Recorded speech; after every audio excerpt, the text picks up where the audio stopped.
collect the data into the CRF sheet. And I told you there is going to be a separate team called CDM. Now the CDM team, what the CDM people will do, the CDM people will enter the data from the CRF sheet into database. Now, once you have the data in the database, I told you there is going to be separate a team called data extraction team. Now the data extraction team will extract the data. And how they're going to extract the data? They're going to extract the data as a SAS data sets and will simply be called as raw data sets. And whenever we have a clinical trial data as a raw SAS data sets, then what we need to do? Whatever the raw data sets that we have, you have to submit this raw data sets to FDA. And how to submit this data to FDA? That's the question. How to submit the data to FDA? So, are you going to take a print of all the data sets and you're going to submit the printouts? Or you're going to submit all this raw data as one table, or two tables, or 100 tables? And how are you going to submit the data? Each is subject to data into one table. How are you going to submit the data? So, we have to submit this all the raw data to FDA. Now, to submit the data, whatever the data that you have collected in the clinical trial, yes, we have to submit this data to FDA in the form of a table. You know what is the table? How the table looks like? The table is going to have a vertical columns, horizontal rows. Yes, we have to submit the data in a table format. Now, the question is, how many tables do we have to submit? What is the table should look like? How many columns should we have? How many rows should we have in table? Now, so to submit the data, clinical trial data, we have to form of a table. Now, we have to guidelines. What are the guidelines? So, say for example, during the clinical trial, if any subject has got an adverse event, so during the clinical trial, so many subjects are going to have developed adverse events. Whatever the adverse events information that we have, submit all the adverse events as one table. Have to submit as one table. And the other side, you know how a table should look like. Each and every table should have a name, and every only tells you what the name of the table should have. And they will also, if you're keeping the data in the table, that means where you're keeping the data, that means you're keeping the data in columns. And as a SAS programmer, whenever you have a column should have a name, should have a data type, should have a length, should have a label, and it should have an increment. They only will tell you what is how many columns should look like. And they will also tell you how many rows you should have. They will tell you everything. So, if you have adverse events in a clinical trial data, put all the adverse events in one table, submit as one table. Now, during the clinical trial, from almost all the subjects, we are going to collect the vital signs. Okay? When you collect the vital signs, do you know what are the vital signs? What do you mean vital signs? What are the vital signs that we know? Important signs. We come to subject, systolic blood pressure, systolic blood pressure, and maybe we are going to have a diastolic blood pressure, diabetes, and we are going to have a respiration rate, and we are going to have a pulse rate. Okay, all this comes under what? And of course, respiration, and we are going to have a pulse, and then we are going to have temperature. All this comes under vital signs. If your vital signs is normal, you do not have any problem. But if you have any problem, any deviation from the normal in your vital signs, that means you have some problem. So whenever we collect the vital signs information, put all the vital information into one table. So they suggest how a table should look like, how many tables should we have, how many rows should we have. They only will tell you everything. And when you conduct the clinical trial, the subject along with the medication that you are giving in a clinical trial is going to take some other medication along with your study medication, and that is called as a name concomitant medication. Okay? Whenever you have a concomitant medication, put all the concomitant medication into one table and submit that information as a one table. So what we need to do, whatever the table they suggested us, we should put all the concomitant medication information into that table and we should submit. During the clinical trial, to understand the safety of the heart, we are going to take ECG in multiple digits, electrocardiogram, HRV, QTV, QRV, we are going to do a lot of things. And whatever the ECG results that we have, put all the ECG results now into one table. During the clinical trial, we are going to conduct a lot of laboratory tests. And whatever laboratory tests we have conducted, put all the laboratory test information into one table and submit the table. So that means when you conduct the clinical trial, you are going to have a huge data. Then how we to submit the huge data now? You should submit as the tables. And how many tables you should submit? Now all the tables is one table, all the concomitant medication into one table, all the vital signs into one table. They are going to tell you which information you have to submit in which table. Understand this one? How we are going to tell that information? What are the tables? How do you know that these are the tables that have been recommended by SDM or series? Now, series has given certain guidelines. So whatever the clinical trial data that we have, submit all these data into tables to our tables in what are the tables which we have? To tell that one, they have given some models. They have given some blueprints. So what we do, we have to put all the data in the tables which are recommended by that series.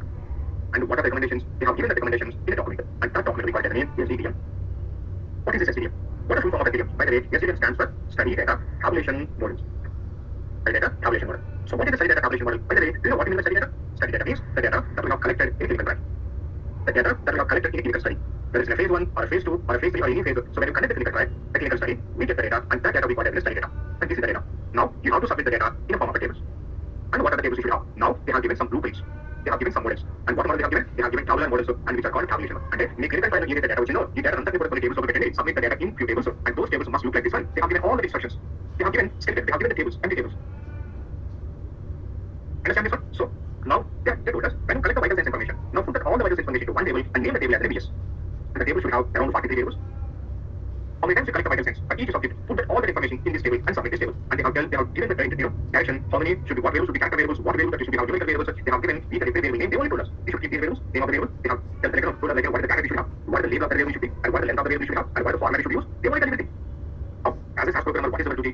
What is our goal? What is our target? Now, in the clinical trials, whenever we have enough vital signs information, gather all the vital signs information, now put all the information into the data set called NVS. Now, if you want to do that one, what we do is we have to know the SDDM table. And by using your SAS case, whatever the information that we have in the raw table, we have to convert that into the vital signs table according to the series guidelines. So, that vital signs table, they have proposed it in SDDM document. Understand this one? They have proposed this in this document. But they have proposed this model vital sensor table. Now we can find that vital sensor in SDM document. But how to implement it? Now they have given few examples. They have given few assumptions of how to implement that. So how to put this vital sense data that you collect in the clinical trial, how to put all the data into a one table. Now they have given that information in another document, and that we call it as an what we call it as an we call it as an SDM guidelines, implementation guidelines. How to implement the SDM. Understand this one? How to implement the SDM. So they have given the implementation guidelines in one more document. Now here we can find this SDM document, SDM document. Today, after this class, now go to the website. Okay, now please go to series website. Okay, now I'm going to type on the series.org. Now click on the series.org. So this is the website for everybody, not only for us, for a CRO company, for a sponsor company, for FDA, for any pharma, any company who works with clinical research. This is the website we are searching for. Understand this one? Now if you want to access this website, you need to have a username and password. Today, after this class, please create a username and password in series.org. Okay, now I have my username and password. Sign in. Now sign in.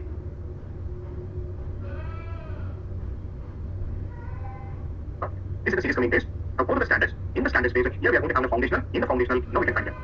Here we have SDM and we have SDM IC. SDM is the study data tabulation models. And how to implement that one? We are going to have SDM IC, study data tabulation model implementation guidelines for human trials. Now first of all, I'm going to go to the SDM. And by the way, what is this SDM? In the series department, okay, in the series organization, there is a separate team called SDS, Submission Data Standards. Submission Data Standards. What this SDS, it is a team, and what this SDS team will do, this SDM team is going to frame the guidelines, SDM IC guidelines. This SDS team is going to frame the guidelines. Now every day new diseases are coming, new clinical trials, new drugs are coming, so that to get the drugs into the market, we are going to clinical trials, we get the data, we submit the data to the FDA. It is going to be very challenging. New diseases, new drugs, new vaccines, it is a continuous process. So what is this SDM team is going to create new guidelines. It is going to update the guidelines every year. And whenever they update the guidelines, they are going to add, they are going to incorporate new information, they are going to update the guidelines. And whenever they update the new guidelines, they are going to reprint the guidelines, so they will give the guidelines as a new version. From last to 10 years, we have few new versions.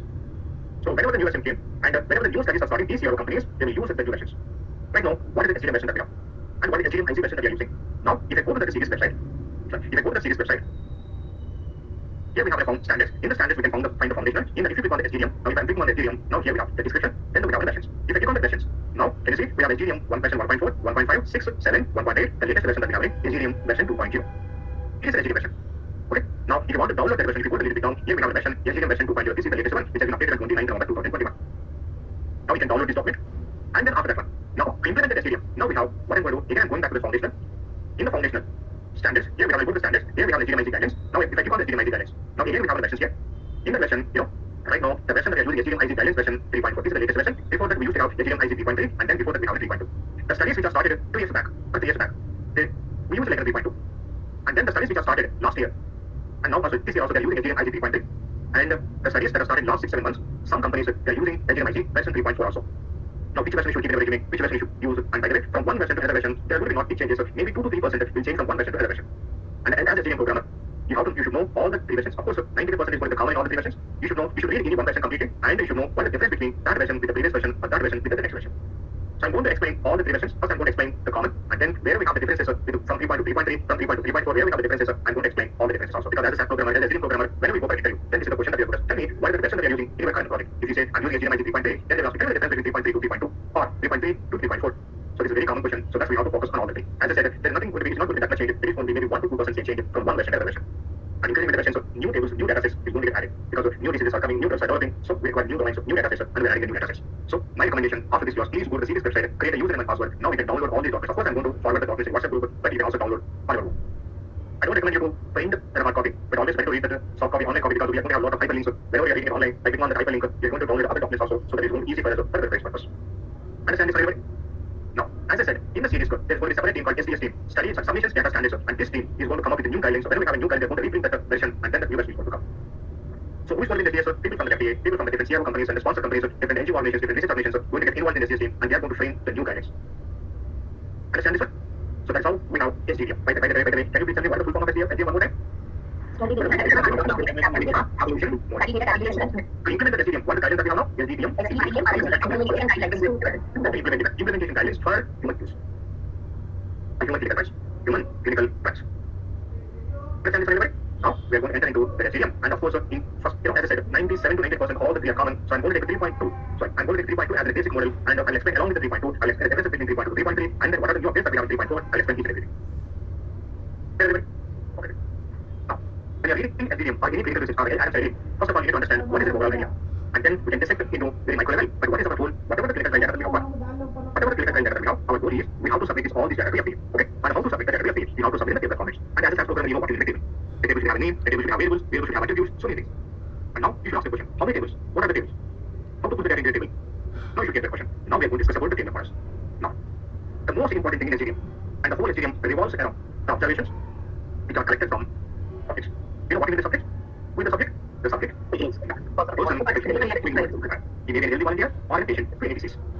So the whole SDM revolves around the observations collected from the subject. And you know, observation is nothing but a row. Now, in today's class, I'm going to discuss about observations. Okay? How we collect information from a subject. I told you, we collect information from the subject in this hierarchy. Now, I'm going to few observations here. Okay? Now, this is observation. Say for example, I'm writing, subject 101. Okay? So for example, started taking Polo 650 mg. Okay? Twice daily from 21st March 2023 to 26th March 2023. This is an observation. This is a record, or this is also called a row. What is the observation collected? Subject 101 started taking dose 50 mg twice daily from 21st March 2023 to 26th March 2023. Now I have one more record, one more observation. That observation is, subject 123 as a patient, diclofenac from 13th April 2023 to 17th April 2023. I have one more, diclofenac once in a day from 13th April 2023 to 17th April 2023. Now I have one more observation. Okay, so for example, subject 672 as taken, some cholesterol twice daily, or like a PAD, twice daily from 10th April 2023 to 9th April 2023. I have collected 3 records here. What is the commonality of all the 3 records? Can you find any commonality? Say for example, so this clinical study is on diabetes. Okay? This clinical study is on diabetes. So in this study, according to my protocol, every day I'm going to give 2 tablets which has been specified in the protocol. So I'm going to give the study medication. But during this clinical trial, okay? Now, say for example, according to my clinical study, according to my protocol, in this diabetic study, now what I'm going to do from 20th of January 2023 to, say for example, 10th of May 2023, according to protocol, every day I should give 2 tablets. One after the lunch, one after the dinner. That is according to study protocol. And if you give any medication according to the protocol, that is called study medication. Now these subjects are presenting in the study to take the medication. But during the study, the subjects has taken some other medication along with my study medication. I cannot study the medication for part 2, their medication what is correct. I'll tell you, I'll explain that one later. If anybody has taken medication like this one, according to my study medication, we call it as a name concomitant medication, which means parallel. And now study medication for part 2 parallel, their medication what is correct. Now that is the commonality of all the 3. Now, just imagine I collected all this concomitant medication information. Just imagine I collected 1,000 records. When you collect all this information in the form of observations, what we need to do? You have to submit this information in a table. Now, how to put this information in a table? Keeping an observation in a table means you should keep this information into columns, isn't it? The table of the result and table empty. What we are going to have? The table nothing but is we put all the observations in the columns, isn't it? Yes, sir. And as a sample grammar, you know that a column is not ordinary thing. The column should have a name, isn't it? Now, say for example, what is the commonality in all the 3 records? That in all the 3 records, we have each and every record, we have a subject ID. Just imagine in future, I'm going to put, so if I have a common information in all the records, I'm going to put that similar or common information in one column. Now, I'm going to put all the common information into a variable called, say for example, subject ID. Do not worry about the variable name or column name. I will tell you later. So, 101, 123, 672, I'm going to put it to 1 there. And if we have any other commonality, the first subject has taken the Tolo, the second subject has taken diclofenac, and the third subject has taken cholesterol. What are all these 3? Okay, so I'm going to put all this information in the variable called CMPRT. Do not worry about the variable name. I'm going to put the information. So, what is the treatment you have taken? Concomitant treatment. So, what is the commonality of the CMPRT? We are going to get whatever the treatment you have taken, that medication information comes to PRT. Okay, now, so this person has taken dose 50, the second person has taken diclofenac 100 mg, and the third person has taken cholesterol, say for example, 10 mg. What is the commonality of this 10, 650, and 100? In future, I'm going to put this information in the variable called CM dose. The first person has taken mg, the second person also 100 mg, and the third person also taken, 10 mg. Now, what is the commonality of all these? These 3 units. We call them units, and concentration dose units. And the first person has taken this entire, the second person has taken once in a day, third again part of the this entire. I'm going to put that information in fixed again, do not worry about the variable names. Okay, and after that one.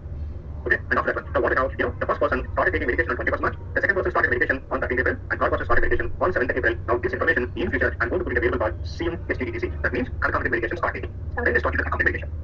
Now, finally, I have a stop date also. When they have stopped, now this information in future, I'm going to put into a variable called CM-ENDDC. Concomitant medication and the date and the time. So, now, tell me, what do you understand from this one? Now, whenever we have relevant observations, we are going to keep all the information in one table. When keeping the data into one table, that means we are keeping the data in columns. Now, I have kept this information in how many columns? I have kept this information in 7 columns. Understand this, everybody? Now, I'm going to take one more example here. And take a example. I'm reading subject 457. Started having severe headache from 21st February 2023 to, say for example, 7th February, 2023. And one more observation I have, subject 721. Okay? Suffered with mild nausea from 10th March 2023 to 17th March March 2023. I have one more observation, subject 871. Okay, faced vomitings. Water rate. Okay, constipation. From 23 Jan 2023 to 29th Jan 2023. Do you have any commonality in this? What is the commonality of all these observations? Some kind of very good. We call it some kind of call it as do not worry about what is adverse, we'll explain that later. So when we have relevant information again, what I should do? I should keep this information in the table. Keeping information in the table means we are going to put this information in a series of variables. Now, tell me, what is the common information that we have in all the three records? In all the three records, we have a subject number. I'm going to put the information coming to a variable called SUVJID, subject ID. So 457 721 871, I'm going to put a variable called subject ID. So what is subject ID? Subject ID will take collect subject IDs. Understand this one? Now, one person having, say, for example, and the second person had like nausea, and the third person had constipation. Now I'm going to put this information now into one variable called, say, for example, AE term. What the variable is? AE term, headache, nausea, constipation. Now, the first one started having this problem from 21st February, the second person having from the 10th March, then 23rd January. This information I'm going to put in a variable called AE STDTC. That means adverse event starting date and time. Now, in the same way, if the adverse event got over, I'm going to put this information in a variable called AE EMDTC, which means adverse event and date and time in character. And I have one more important information. The first subject having the problem, very severe problem. The second person having the problem, mild problem, and the third one having this problem, very moderately.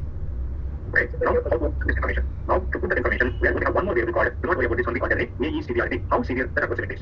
Is it mild, moderate, or severe? So here also what it is. When we have relevant information, relevant records, or rows or observations, we are going to put all that information into one table. Keeping that information table means we are going to capture that information in a series of variables, and these are variables. Each and every variable is going to collect the same kind of information. Now, in SDDM, based on what kind of information they are collecting, we classify the SDDM variables into 5 classes. So in today's class, we are going to discuss about the SDDM variables. So in SDDM, based on what kind of information they are collecting, we classify the SDDM variables into 5 classes. That is version 3.2 or 3.3 or 3.4, whatever the version might be, the classification is same. Now we learn information capturing, what kind of information they are capturing, based on that, we classify the variables into 5 classes. And the first class is called as an identifier variable. What is that one? Identifier variable. What do you mean by identifier variable? Now, by seeing the variable, you can understand who is the subject, what is the study, what is the observation number, what is the data set, which data set it belongs to. By seeing that information, you can understand that one. If any variable collecting the subject ID or study information study ID or what is the data set, so those variables comes under identifier variables. Now can you tell me, in this example, which variable is collecting subject ID? Which variable is collecting the subject ID? Now this subject ID, or we call it as in future we are going to call it U subject ID, USVT ID. Now the USVT ID is example for identifier variable. Because by seeing this value, we can identify yes, the record belongs to subject 457. And by seeing this value, we can understand this record or observation belongs to subject called U subject ID 143. So an identifier variable is useful, helpful to identify, by seeing the value, to identify who is the subject, and what is the study, and what is the observation number, and what is the data set name. You can understand that information. Which are variable collects that information? That variable is called as an identifier variable. The best example of identifier variable is study ID. So what the study ID will do? Study ID is going to capture each and every study ID. And then we are going to have a variable called USUV ID. Right? So U subject ID. And then we are going to have another variable called domain. That is also example for identifier variable. And then we are going to have a variable called sequence number. And this is also example for identifier variable. My strong recommendation is by the end of the classification, you should be able to understand one important thing. You should at least know 2 examples for each class.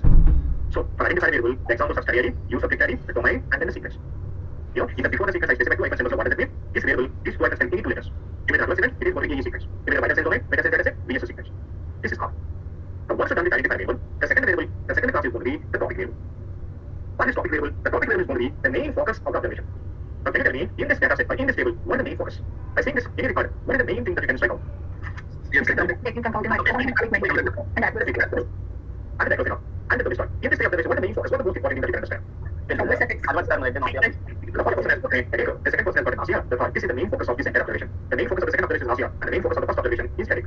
Now, whichever variable captures the important information, the main focus of that observation, now that variable comes under a class called topic variable. So that means in this data set, in this table, one example for topic, which variable is collecting the most important information, CMD. Example for the topic variable. In this adverse event table, which variable is collecting the adverse event information? Is example for the topic variable. So whichever variable collecting the main focus of the observation, and that variable comes under the topic variable. So in the above examples, in the CM table, the example is CMPRT, concomitant medication treatment. In the adverse event table, the topic variable is AE top. Understand this relevant variable to follow this one? And then record observation though. Whichever variable collecting the most important information, the main focus of that information, that is what, okay? Which that variable comes under topic variable. And along with that, we are going to have one more variable called, LB, text CD, and this was example for topic variable. Elaborately, text code. Understand this right away? Then the next important class that we are going to have is timing variable. What is timing? Whichever variable collects time-related information, whichever variable collects that time information, that means in the date or only time or date and time. Whichever variable collecting the timing information in the observation, now that variable comes under timing variables. Now can you tell me, in the concomitant medication table, which variables are collecting that timing information? ADDC comes under which classification of timing variables. Again, in the second table, we have AE and ADDC, adverse event stored data character data table, and then we have adverse event entertainment time, AE, and ADDC. Now these two are all examples for timing variables. And then the observation of time information in the code. It can be only time, only date, and date and time together. And whichever variables collect that information, those variables comes under timing variable. And of course, in future we are going to collect the laboratory data. In the laboratory data, we are going to have variable that will capture when we have taken the sample. And that variable also comes under timing variable, which we call the name LVDTC. You know what is LVDTC? LVDTC means laboratory sample collection data. When we collect the sample collection data time will come under LVDTC. That is also example for timing variable. Understand this one? Now, after timing variable, the next to the fourth class is going to be qualifier variable.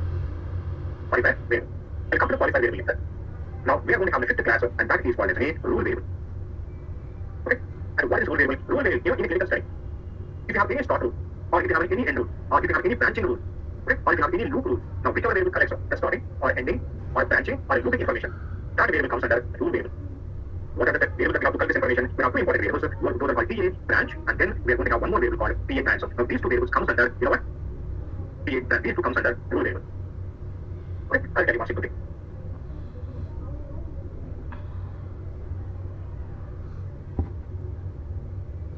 Now, you know, after reading the entire protocol, I understood my point by study design. Based on the study design, here I'm going to write the diagram. Whoever involved in my clinical study, what they're going to, first of all, they're undergoing through screening procedure. And they evaluate the enrollment criteria, whoever enrolled in my clinical study. So based on my inclusion exclusion criteria in the protocol, based on that I'm going to screen the subjects. Say for example, 2,000 members enrolled in my clinical study. Based on inclusion exclusion criteria, I started the screening procedure. Now, after screening, now I came to know that only 1,500 members are eligible. They are like, they're eligible for my study. Now I announced them, I told them like 15 members, 1,500 members can participate in the clinical trial. And that selection process we got at the screening. Once the screening has been completed, I confirmed the eligibility of all the 15 members. I told them, yes, you can enroll in my clinical study. You're passed the screening so that you're into my clinical study.